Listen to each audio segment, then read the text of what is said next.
করে মানুষকে যে হত্যা করা হয়েছে সেই ৩টি অপারেশনের মধ্যে যে লোকদেরকে হত্যা করা হয়েছে তাদের ব্যাপারে আমরা চার্জ দাখিল করেছি।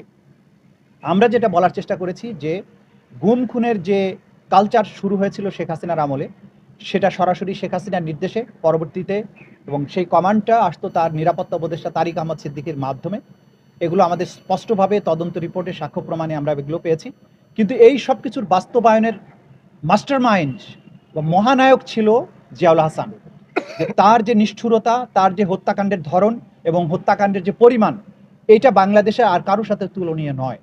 বাংলাদেশের এই একটা এরকম বীভৎস নারকীয় হত্যাযজ্ঞ চালানোর ব্যাপারে তার যে এক্সপার্টিস, সেই জন্য জিয়াউল হাসানকে আলাদাভাবে একক আসামি হিসাবে তার বিরুদ্ধে আমরা ফর্মাল চার্জ দাখিল করেছি। আজকে আদালতে আমরা এই ফর্মাল চার্জ উপস্থাপন করেছি।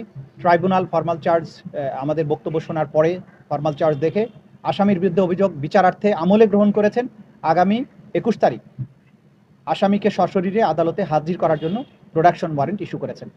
ওনাকে হাজির করার পরবর্তীতে আমাদের বিচারের যে আনুষ্ঠানিক যাত্রা সেটা শুরু হয়ে যাবে ইনশাআল্লাহ। একটু আপনি ওই যে সাজিদুল হক সুমন, তারপরে ইলিয়াস আলী, তারপরে সালাউদ্দিন আহমেদ, চৌধুরী আলমের সত্ত্বেও তার সংখ্যা পাওয়া যাচ্ছে, এটা একটু বলে। আমরা বলেছি যে আরও ৩০০ থেকে ৫০০ মানুষের হত্যাকাণ্ডের ব্যাপারে তথ্য আমাদের কাছে এসছে, যেগুলোকে সাবস্টেনশিয়েট করার কাজটা চলছে। এর মধ্যে বিএনপির নেতা সাজিদুল ইসলাম সুমন সহ ৮ জন, এই ৮ জনকে তুলে নেওয়ার কাজটি এটা জিয়াউল হাসানের নির্দেশে এবং তার প্রত্যক্ষ তত্ত্বাবধানে হয়েছে। ইলিয়াস আলীকে উঠিয়ে নেওয়া, রাস্তার থেকে তাকে গুম করা এবং তাকে পরবর্তীতে হত্যা করা হয়েছে বলে জানা গেছে তদন্তে।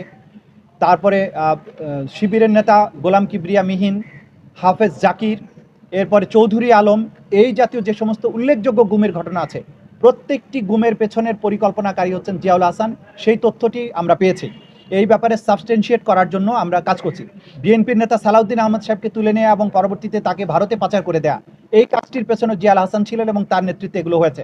এই তথ্যগুলো আমরা পেয়েছি, কিন্তু এত বিস্তৃত এভিডেন্স হওয়ার কারণে আমরা বিচারের স্বার্থে এগুলোকে আলাদা করেছি, যাতে করে আরও সুষ্ঠুভাবে সাক্ষীগুলো উপস্থাপন করা যায়, বিচারটাকে আরও সুষ্ঠুভাবে সম্পন্ন করা যায়। সেজন্য আপাতত আমরা শতাধিক মানুষের হত্যাকাণ্ডের ব্যাপারে চার্জ দাখিল করেছি। বাকি আরও ৫ শতাধিক হত্যাকাণ্ডের বিষয়গুলো তথ্য প্রমাণাদি আমাদের হাতে আছে। এগুলোকে ফর্মুলেট করে আলাদাভাবে তার বিরুদ্ধে তদন্ত রিপোর্ট দাখিল করা হবে।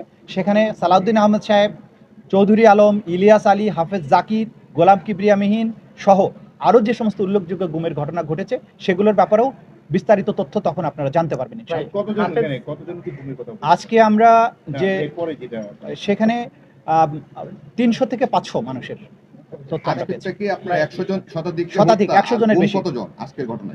আমরা শুধুমাত্র গুমপূর্বক যাদের হত্যা করা হয়েছে সেগুলো